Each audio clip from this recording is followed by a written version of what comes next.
पहिला आणि याच्या सिद्धीविषयी 2 शंका आणि समाधान. एक शंका संपली आपली का, दुसरी शंका राहिली की म्हणजे मोक्ष. तो मोक्ष कसा प्राप्त होतो ते आपण काल ऐकलं. त्याच्यावर शंका पण आपण आपला तिच्या ती शंका पण आपली संपली. आता दुसरी शंका की तसाच आत्म्याच्या ठिकाणी नित्य निवृत्त व दुःखाच्या निवृत्तीचा व्यवहार घडतो. जसा रज्जूच्या ठिकाणी सर्प नित्य निवृत्त असूनही मंद अधिकार दोषाने सर्प आहे असा भ्रम होतो. नंतर रज्जू ज्ञानाने नित्य निवृत्त असलेल्या सर्पाची पुन्हा निवृत्ती झाल्याचा व्यवहार घडतो. कारण रज्जूच्या ठिकाणी सर्प न्यायाची निवृत्तच आहे, पण रज्जूच्या ज्ञानाची निवृत्ती घडते.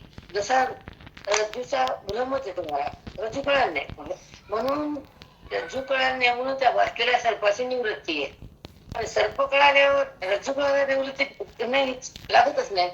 म्हणजे त्या वस्तूचा भ्रम मध्ये आला म्हणून त्या वस्तूवर भासलेल्या अज्ञानाची निवृत्ती. पण जिथं दुःख नाही तो परमात्माच आहे. पण अंतःकरण हे परमात्म्याकडे नसतं, देहरूपी अनात्म्याकडे असतं. म्हणून त्या अंतःकरणाला त्या खोट्या वस्तूतून बाहेर काढावं लागतं. आणि त्या अंतःकरणामध्ये असलेलं अज्ञान, त्याच्यामुळे जो असलेली देहाची जाण आणि त्या वृत्तीमध्ये जे अज्ञानाची निवृत्ती करताना ती वृत्ती तिथे बोधात आली पाहिजे, श्रवणात आली पाहिजे. आणि ते श्रवणानं तो मी आहे असं कळाल्यावर मग सुखाची संपत्ती आहे. पण कळत नाही म्हणून मला अज्ञान आहे. आणि ज्या अज्ञानाला निवृत्त करायचं ते दुःखाची निवृत्ती आहे, मग परमानंदाची प्राप्ती आहे. पण मध्ये न कळण्याचा भ्रम आहे म्हणून तुमची शंका असफल आहे, सफल नाही. म्हणून त्यांना सांगितले की प्राप्ताची प्राप्ती आणि नित्य निवृत्तीची निवृत्ती म्हणता येणार नाही. तर प्राप्ताच्या प्राप्तीमध्ये भ्रम स्वीकारला म्हणून ती शंका पण सफल झाली. आता त्या आत्मस्वरूपाच्या ठिकाणी जे दुःख होतं तर मध्ये अज्ञान असतं, रज्जूच्या ठिकाणी सर्पभास होतो तर मध्ये अंधार असतो. आणि ह्या बुद्धीला भगवंताकडे जाता येत नाही, मध्ये उपाधी असते. या 3 गोष्टीचं आपल्याला चिंतन करावंच लागतं. पण जगातून निघणं सोपं नाही. शब्द सोपे, कळणं सोपं, बोलणं सोपं, पण त्या वृत्तीला त्या देहातून काढणं सोपं नाही. तर तेवढीच अज्ञानाची शक्ती पाहिजे, बोधाची, अध्ययनाची, साधूच्या संगतीची आणि आपल्या निष्काम कर्माची. जोड जर असेल आपल्या आयुष्यात, आपल्या बुद्धीला अंतःकरणात, मग तो देहभाव आपल्याला अडवा येत नाही. आपण एक वाक्य वाचतो बाबा, उशीर झाला, तुम्ही मला आज मुली काढली, मला माहितच नाही वाटत आणि काल खाता नाही. आपण वाचलं ना शेवटी जायचं कोणतरी यायचं तुमच्या, जर आपल्याला काही लाभच नाही तर ते काय ऐकायचं? बरोबर आहे की नाही? जो पदार्थ आपल्याला आवडत ताटात घ्यायचाच नाही, टाकून द्यायचा विषयच नाही. बरं नका कमी नाही, बरोबर आहे ना? मग घ्यायचं टाकायचं कशात? तसं ऐकून टाकायचं कशात? ऐकायचंच नाही. म्हणून इथं सांगितलं की नित्य निवृत्तीची निवृत्ती. नित्य म्हणजे आत्मस्वरूपाच्या ठिकाणी दुःख नाही, का निवृत्त करायचं? त्यांनी उदाहरण दिलं, सूर्याच्या ठिकाणी अंधार आहे का? त्याचा कमी विचार आहे का? पूर्वपक्षी बोललंय महान चालक, ते म्हणजे निवृत्त कशात? तुमचा आत्मा आनंद रूप आहे ना, दुःख कुठे? निवृत्त करायचं. सूर्य आहे ना, सूर्यापाशी अंधार आहे का? सूर्य म्हणताय ना, हो ना. सूर्य अंधार माहितीये का? परमात्म्याला दुःख माहितीये का? निवृत्त का माते करायचं का? असं उलटू सांगता. पण आत्मस्वरूपाचा संबंध नाही ना, देहाला संबंध आहे, मनाचा देहाशी संबंध आहे आणि देहाच्या द्वारे दुःख आहे. म्हणून तो संबंध संपला की ते वृत्ती भगवंतात आली, मग निवृत्त करायची गरज नाही. पण मध्ये देह संबंध आहे ना बापा, वृत्ती देहाकडे आहे ना. ईश्वराचं कर्म करून बी तिला देह समजत नाही, परमात्मा समजत नाही. समजते का काय? पण जेव्हा भगवंताची उपासना बरोबर झाली आणि पुण्याचा साठा अतोनात झाला, संत श्रवण घडलं आणि बुद्धीला मी कोण कळलं. पण निश्चय होण्याला आयुष्य लागलं, अध्ययन करण्याला बुद्धी लागली आणि त्या ओठ होणारा हृदय पाहून लागलं. आणि तेव्हा मी कोण हे मनाला कळालं आणि मनाचं अज्ञान संपलं, त्याच थांबलं, नष्ट झालं.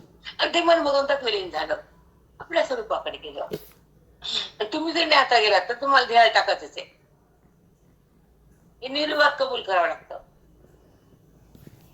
की देह माझा मी सोडणार नाही.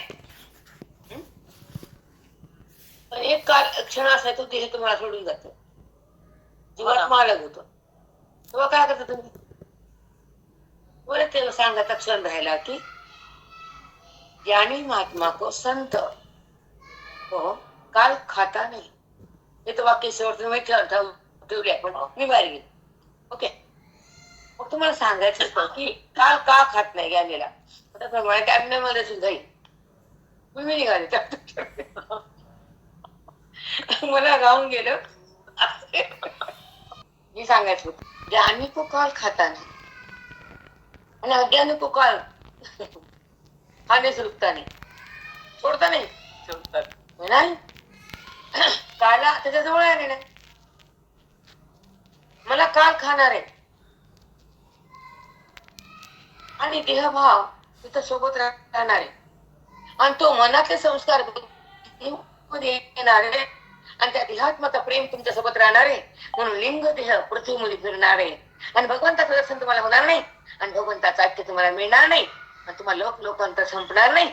म्हणून श्रवणाची नितांत गरज आहे. सागर वेदांताचं चिंतन जात तुला ग्रह होती बुद्धी संपून टाकते. माझा देह हा दुराग्रह, जगत सत्य तो हा दुराग्रह आहे. जे मिथ्या त्याचा नाश आहे, काल त्याला खायला यायचा आता कमी काल.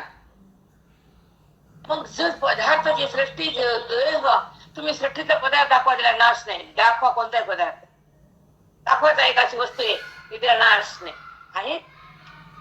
कुठलीच वस्तू नाही त्याला नाश नाही, पण एक असा अविनाशी त्याला कुणी जाणत नाही. आणि तिथं बुद्धी गेल्यावर ती बुद्धी अविनाशी होती, तिला मरण नाही, मृत्यू नाही. म्हणजे तिला काल खात नाही. का बरं खात नाही? काल कारण तो अविनाशीच चिंतनामध्ये असतो. झाली बुद्धी पण काल आली नाही. नाही नाही नाही खरं वाक्य हे. कालातीत गेली बुद्धी. परमात्मा काल नाही, कालाच्या परे, कामाच्या परे. मग ती बुद्धी परमात्माच गेली ना. मग कसा काल खाईल? बुद्धी कुठे गेली? परमात्म्यात. मग परमात्म्याला काल शिवल का? जो जीवात्मा परमात्मा बनला त्याला काळ स्पर्श करेल का? इतकं पण ज्ञानाला कळत नाही का लोकांना? असे साधक वेळे.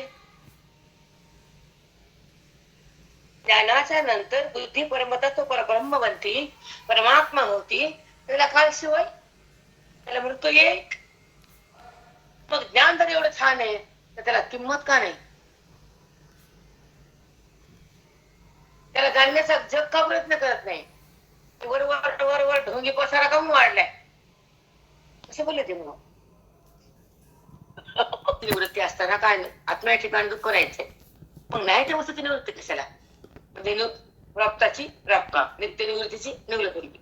मग ते म्हणले बाप्पा आत्म्याच्या ठिकाणी नित्य निवृत्त दुःखाच्या निवृत्तीचा व्यवहार घडतो, तसा हृदयाच्या ठिकाणी सर्प नित्य निवृत्त असून नाही. मंद अंधकार दोषाने सर्प आहे असा भ्रम होतो. अंधारानं सर्पाच्या दूर ठिकाणी सर्प आहे असा भ्रम होतो. नंतर रज्जित ज्ञानाने नित्य निवृत्त असलेल्या सर्पाची पुन्हा निवृत्त झाल्याचा व्यवहार घडतो. नंतर दोरी हातात आली तर सर्पाची निवृत्त झाली असा भ्रम होतो. सर्प नसतो बी, निवृत्ती नाही बी, पण अंधारामुळे सर्प भासला म्हणून त्या भासलेल्या सर्पाची निवृत्ती झाली असं समजावं लागतं. निवृत्ती करायची गरज नाही, पण इथं सर्पाचा भ्रमच आहे. म्हणून त्या सर्पाच्या ब्रह्मनिवृत्तीचा व्यवहार घडतो. म्हणून नित्य निवृत्तीचा भ्रमाची निवृत्ती केली असा व्यवहार घडतो. निवृत्त नाहीच आहे तो प्राप्तच आहे. दुःख नाहीच आहे, निवृत्त करायचं नाही तो प्राप्तच आहे. प्राप्तीची गरज नाही, ते दुःख नाहीये, निवृत्त करायची गरज नाहीये. पण ज्यांना दुःख होतं त्यांना निवृत्त करावं लागतं. हा महान मोठा विषय. दुःख कोणाला होतं? मी आत्मा. ज्याला माहित, ज्याला भगवंताचा स्पर्श नाही, देहाचा संबंध सुटला नाही, अविद्या त्याची मुळापासून उपटली नाही, त्याला ब्रह्मभाव जागा झाला नाही, तो अविद्याचा बाहेर आला नाही, त्याने बंधन टाकलं नाही आणि त्या जडातून बुद्धी बाहेर नाही, त्याला दुःख सतत टोचत भोसत खोचत. पण ज्याला त्या अविद्याचा भ्रमच नाही, त्याला संभ्रमच नाही, त्याला ईश्वराचा संबंध आहे, ज्ञान प्रकाशात जीव आहे, जीव नाही झाला तो शिव आहे, आत्मचिंतनात आहे, श्रवणात आहे, साधूच्या बोधात आहे, वेदात आहे, गीतेत आहे. त्याला कसं दुःख? सर्व वाईट निघून जाईल. पण ज्याला काहीच नाही त्याला दुःख होईल. त्याला वाचून बी कळत नाही, ओवीला लागत नाही, आत्मचैतन्य घराची प्राप्ती होत नाही, दुःख हृदयातून निघत नाही, वृत्ती सर्व जात नाही. तर मध्ये आडवे येते. मध्ये आडवी कोणती आली? त्या अमृतानावर सांगितलं ना, अविद्येचे आडवे पुण्य जीवपणाचे भवे, या चैतन्याचे धावे, कारुण्य सुखे. निवृत्तीचा व्यवहार करतो, फक्त व्यवहार करतो तिथं, निवृत्त काहीच करायचं. मग ज्याप्रमाणे प्राप्तीचा नित्य निवृत्तीचा व्यवहार घडण्यास मध्यंतरी भ्रम असावा लागतो, हे या समाधानात रहस्य आहे. इकडे भ्रमच आहे, कानावर चष्मा, डोक्यावर, इकडे भ्रमच आहे. मग प्राप्तीमध्ये भ्रम स्वीकारला, निवृत्तीमध्ये भ्रमच आहे, म्हणून दोन्हीकडे भ्रम स्वीकारला. म्हणून प्राप्ताची प्राप्ती मिळावी लागते, निवृत्तीची निवृत्ती मिळावी लागते. आत्मा आनंद रूप आहे, पण बुद्धीला त्याचे ज्ञान नाही, बुद्धीला अनात्म्याचं ज्ञान आहे. याचे उत्तर आहे. बुद्धीला कोणाचं ज्ञान आहे? अनात्म्याचं, आत्म्याचं नाही. म्हणून दुःख देतो अनात्मा. म्हणून अनात्म्याचा संबंध कमी होतो ज्ञानाने, अनात्म्याचा वाद होतो मोक्षाने, आणि अनात्मा दिसून तो खोटा आहे असं कळतं गुरुच्या बोधाने. वाक्य फार सुंदर असतात. कारण अध्यात्माची पायऱ्या बुद्धीवर गेली तर परमेश्वराच्या आत गेली. एका पायऱ्याने बुद्धी दिसते ना देवाची. तसं ज्ञानाच्या एका पायऱ्याने भगवान, त्या बुद्धीला भगवंत दिसतो, तो भगवंत आतला, बाहेरचा नाही. कारण बुद्धी अंतर्मुख होती श्रवणानं, बहिर्मुख राहत नाही. ते आपल्या परमेश्वराकडे जाते, परमात्म्याला पाहते, आणि तो मी आहे असं ओळख करून घेते. ही ज्ञानाची संपाती, आत्मस्वरूपाची स्थिती, ऐक्याची अनुभूती आणि परमानंदाची प्राप्ती, त्याला म्हणतात वेदाची संपाती. खूप छान चिंतन आहे बेटा, असं महाराज सांगायचे. आम्ही खटखट लिहायचो. मला कधी कधी वाटायचं, अरे मला पण नाही वाटत तुमच्यासारखं बोलून लिहू कसं. म्हणजे बोलण्याचा वेग असताना लिहिता येत नसतं. दोन कामं कशी होतील? वाचायचं, बोलायचं, समजून सांगायचं, एका वाक्यात 10 वाक्य तयार करायचे आणि लिहायचं कधी. म्हणजे जेव्हा वाचण्यात सांगण्यात मन असतं तर लिहिण्यात कसं काय जाईल? पण एकच कार्य करतात, दोन कसं कार्य करेल? वाटतं शब्द म्हणायचे, खूप गावण्याचे महाराज ते आठवण आली आज. मला वाटतं असं लिहून घ्यावं, टप टप टप टप. पण दोन्ही कसं घडत? लिहिणं घडत नाही. पण न घेऊ जा, आतून बोध येतो, नित्य नवा नूतन तत्व, रोज वेगळं, रोज वेगळं. मी रेकॉर्डिंग करून बघा, रोज एकही वाक्य रिपीट नसतं, एकही शब्द जुळा नसतो. नवीन नवीन नवीन नवीन नवीन नवीन हे नित्य नूतन तत्व आहे. खूप छान आहे. पण अध्यात्माकडे गेल्या काहीच लागत नाही राजा. कळस बांधला, लावला देवाला, मंदिर बांधलं झालं. पुन्हा काय करतो बाप्पा? मंदिराला कळस चढला, मंदिर झालं. तसं ज्ञानाचा कळस झाला, परमार्थ संपला. वेदांताकडे फार कमी लोक आहेत. काय येत नाही वावड वेदांत कशामुळे काय माहित नाही. आडवे येतात हे असे, हे भामटे. परमार्थ नेच्यामध्ये काय आपल्या आयुष्यामध्ये सार्थकता नाही, काहीच नाही. पण उतावर उत असं होते. शेवटी कलियुग. तर त्याला ठाराच नाही बेटा. याला कलियुग म्हणतात, म्हणत नाही. तुम्हाला मी जाण्या बाजार म्हणून दाखवतात. मोक्ष स्वरूपामध्ये कारण सहित जगन निवृत्ती आणि परमानंद प्राप्ती असे 2 अंश आहेत. तर मोक्षाचे स्वरूप काय ते? मोक्ष घ्यायला म्हणतात कारणाची निवृत्ती. कारण म्हणजे अज्ञान, आणि परमानंदाची प्राप्ती. ज्या कारणामुळे भगवंताची प्राप्ती नाही आणि बुद्धीला मी कोण कळत नाही, दुःख तिचं संपत नाही, आणि ती देहाला सोडत नाही, तिच्यातलं अज्ञान संपत नाही, आणि ती जगतामध्ये विसरून जाते, जगताकडे पसरून जाते, ईश्वराला विसरून जाते, मोहामध्ये पसरून जाते, आणि देहाला माझं म्हणते. इथं फक्त अविद्या शक्ती, ज्ञान नाही. ज्ञानाचं लवलेसच नाही. असेच हे रिकाम टेकडी आहे, प्रवाहित आहे. ज्या बुद्धीमध्ये अविद्या प्रवाहित आहे सतत, त्याचा संबंध आहे. सतत. आणि ज्या अंतःकरणामध्ये बोधाचा प्रवाह आहे, वेदाचा, ज्ञानाचा, गीतेचा, ओवीचा, हा. ह्या सर्व गोष्टीचा प्रवाह आहे कोणाच्या वृत्तीमध्ये, बोधात, अंतःकरणामध्ये बोधाचा प्रवाह. मग तो बोध आणि तो प्रवाह त्या अंतःकरणामध्ये असलेल्या अज्ञानाचा नाश करतो. म्हणून श्रवण महत्वाचे जगात, त्रैलोक्यात. मग तो अनंत काळचा जो संबंध आहे देहाचा, तर अनादिकालापासून ती बुद्धी अज्ञानात आहे आणि लिंग देह नाना देहात. वाक्य सांगते ऐका, महत्वाचं आहे. अनंत काळापासून तो जो जीवात्मा जन्मतो आणि मरतो, आणि मृत्यूला जाऊन पुन्हा जन्मतो. पण जन्म आणि मरण केव्हा थांबतं, तर ते अनात्म्याचा संबंध, त्याचा तो जीवात्म्याचा संबंध अनात्म्याशी असतो, उपाधीशी, जगताशी, हो, कर्माशी आणि पाप पुण्याशी. हे नीट सांगावं लागतं आजकालच्या बायकांना. पाप पुण्याशी आहे ना, मी केलं, पुण्य केलं, मी लिंग केले, लाभ केले, चालून सध्या. हो ना. आणि मी केले, आता मी केले म्हणजे ते खात्यात गेलं, कर्म केलं, त्याचं पुण्य होणारच ना. आता टिकल्या लाभ, वेल वाप,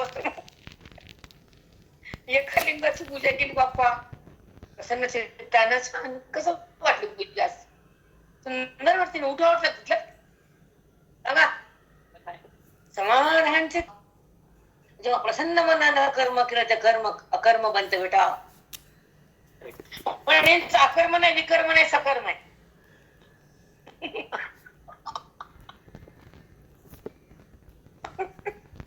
हा व्हिडिओ बघतोय मी काय कमी वाटलं की हुशार. मोक्ष स्वरूपामध्ये कारण से जगन निवृत्ती आणि परमानंद प्राप्ती असे दोन अंश आहेत. मोक्ष घ्यायला म्हणतात कारण सहित जगन निवृत्ती. हे दोन शब्द फार मजबूत आहेत, महत्वाचे आहेत. तुम्हाला जमान सांगते, कारण हा मोक्ष हा शब्द विचार सागरला एकदम इम्पॉर्टंट आहे, महत्वाचा आहे. मोक्ष कशाला म्हणतात, कारण सह जगन निवृत्ती, पण महात्म्याची परमानंदाची प्राप्ती. आता जगन निवृत्ती कसं होईल बाप्पा? दिसतं दृश्य ज्ञानानं होते ना. हो, ते सांगायला कशी होती सांगायला. मोक्ष म्हणजे काय? कारण सहित जगन निवृत्ती परमानंदाची प्राप्ती. दोन पॉइंट आहेत, एक कारण निवृत्ती अगोदर आणि परमानंद प्राप्ती दुसरा. हे दोन पॉइंट आहेत, त्याला म्हणतात मोक्ष. मोक्षाचे स्वरूप सांगितलं. होय प्रेरणा,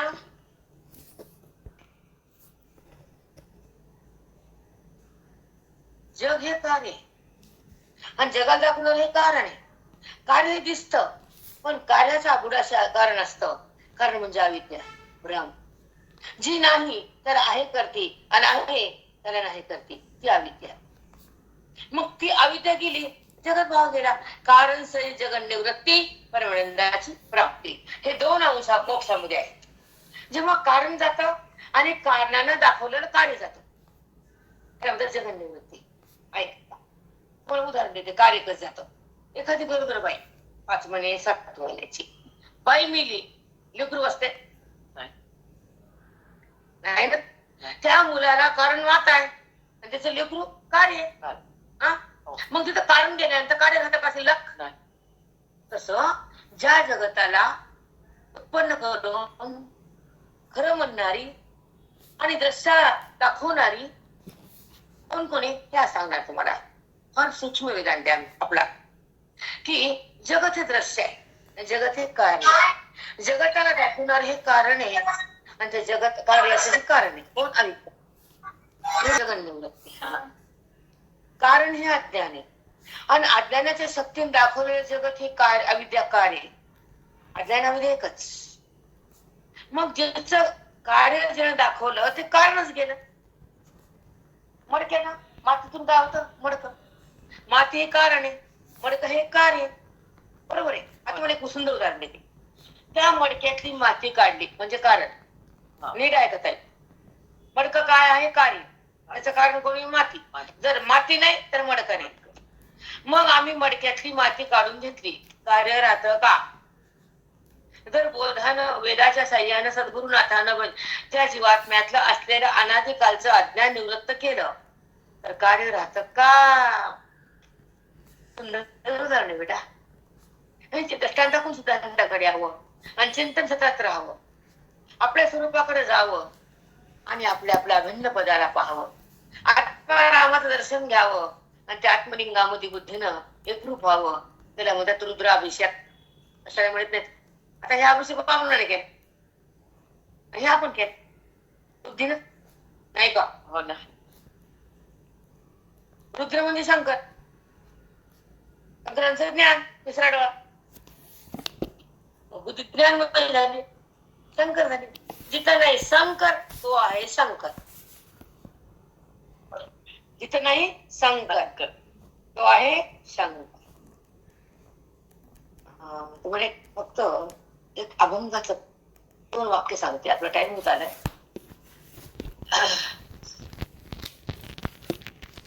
जीव जीव शिव हे दोन्ही पक्षी, जीव शिव हे दोन्ही पक्षी, प्रपंचामध्ये वैसले वृक्षी. 15 होते. प्रपंचामध्ये वैसले वृक्षी, त्यामध्ये गेलो बोलून,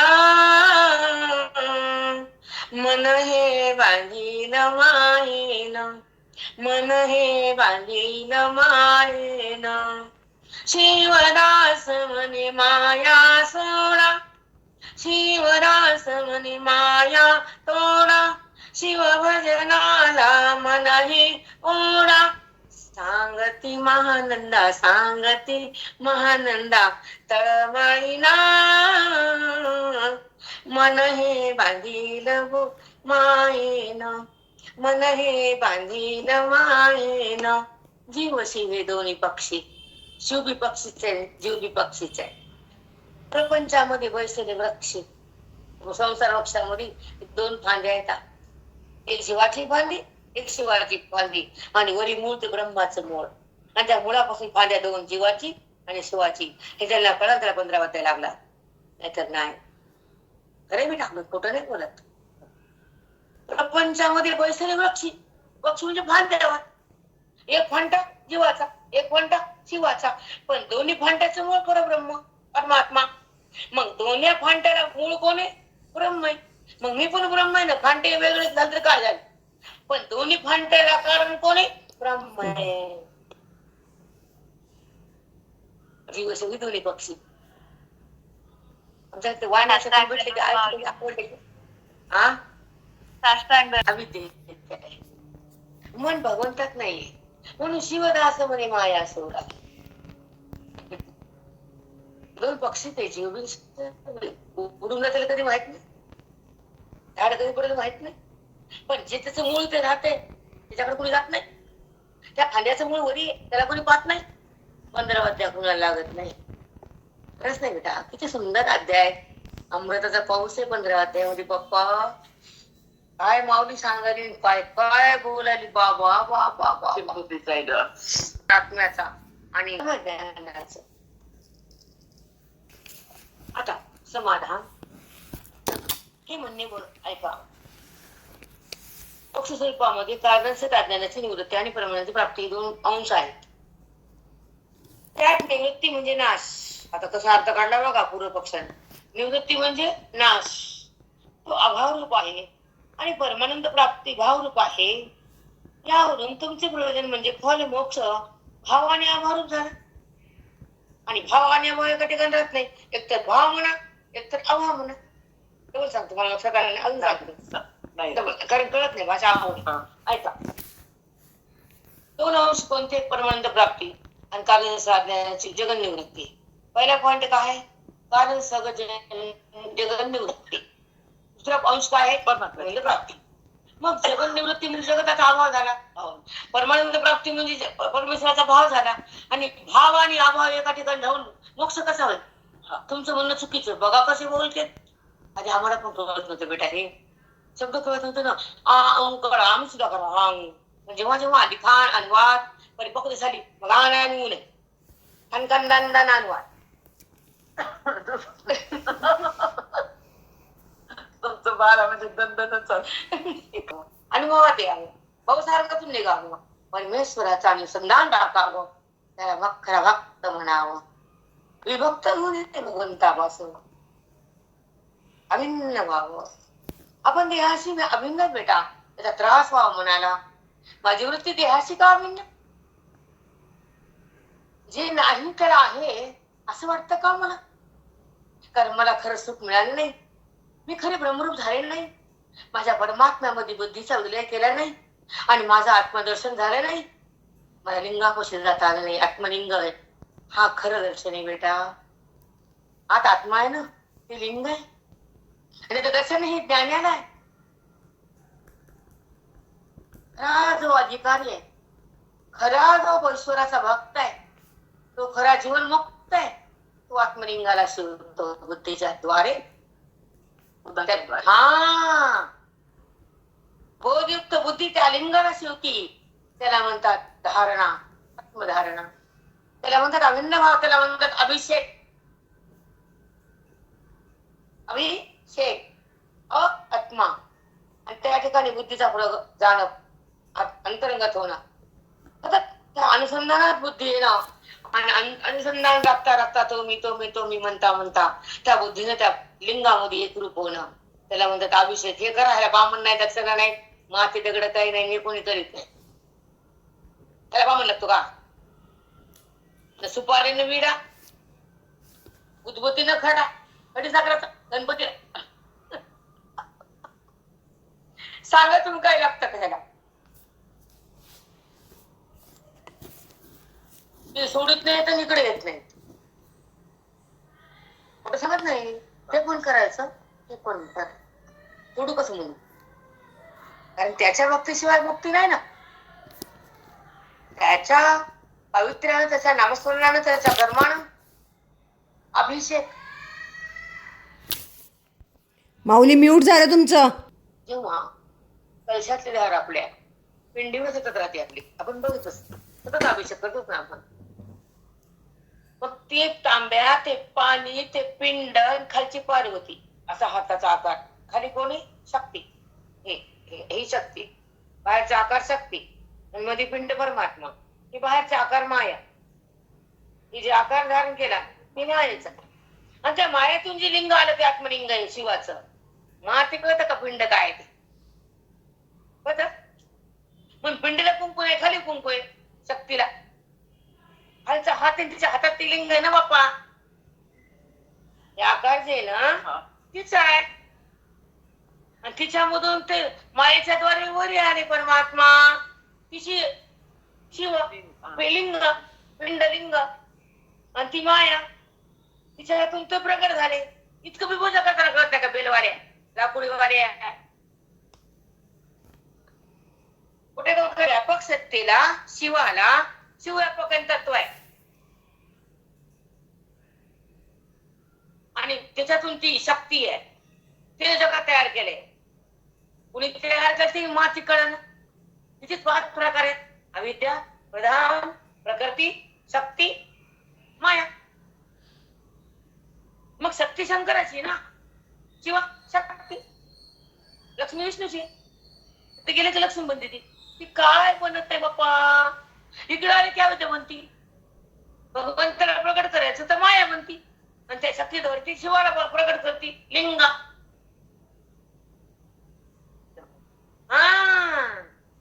आणि तेच लिंग आते नाही का?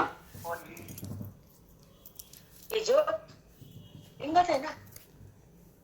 आत्मज्योत लिंगाच्या रूपानच मध्ये ना. तिकडे अभिन्न करा ना. त्याला न बेल न कोई. त्याला फक्त बोध, त्याला फक्त वेद, त्याला फक्त ज्ञान, त्याला फक्त संत, त्याला फक्त ग्रंथ, त्याला अध्ययन हे लागतो. हे आत्मलिंग प्रगट होत आणि बुद्धीचा मध्ये प्रवेश होतो. दोघांच ऐक्य होतं. अभिन्न भाव जागा होतो. देहभाव नाश होतो. वृत्ती त्याच्यामध्ये एकरूप होती आणि नंतरच वृत्ती बाधित आणि मिथ्या ठरते. आता कशी ठरते उद्या बघू.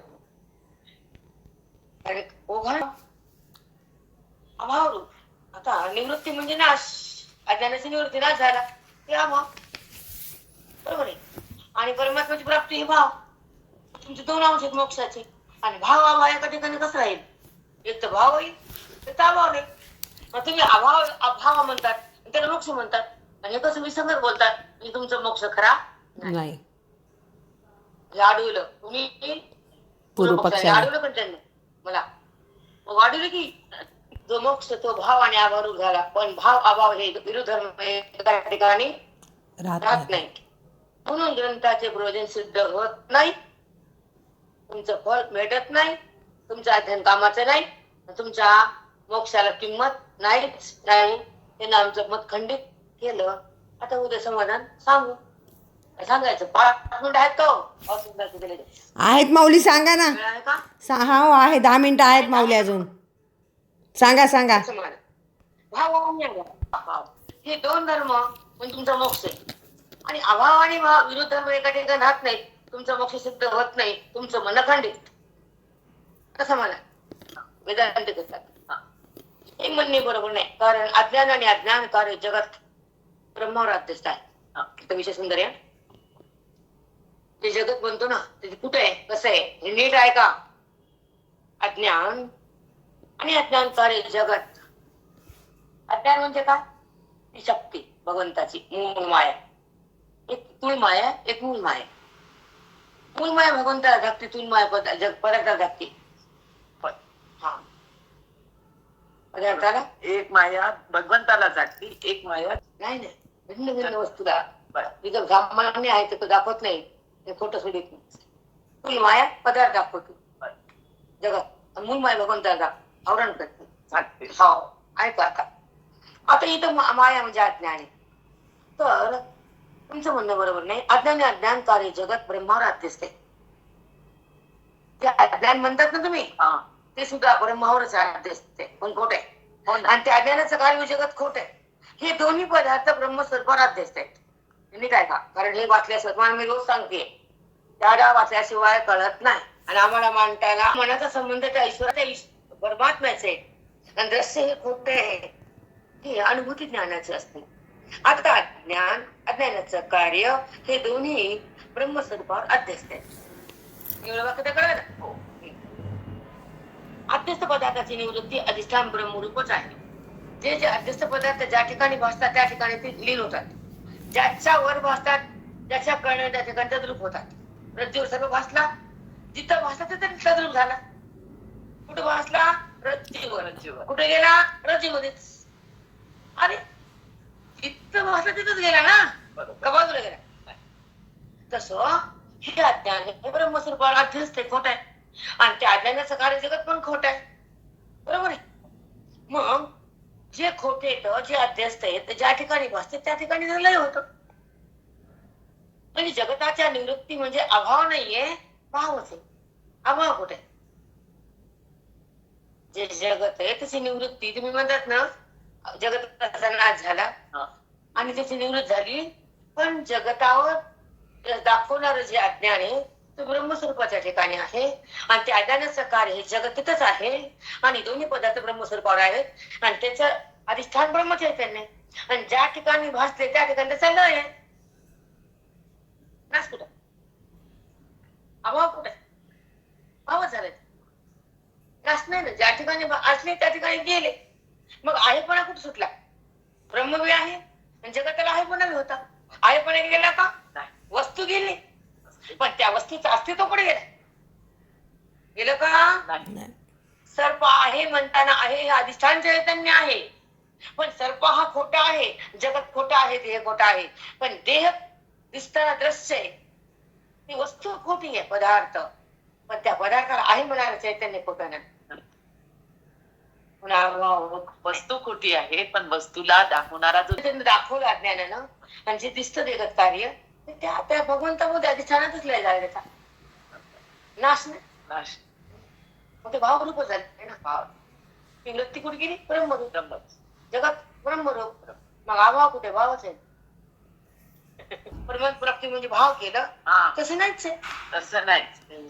आता ब्रह्मावर अध्यस्त आहे आणि अध्यस्त पदार्थाची निवृत्ती अधिष्ठान ब्रह्मरूप आहे. अधिष्ठान पदार्थाची निवृत्ती ब्रह्मरूप आहे.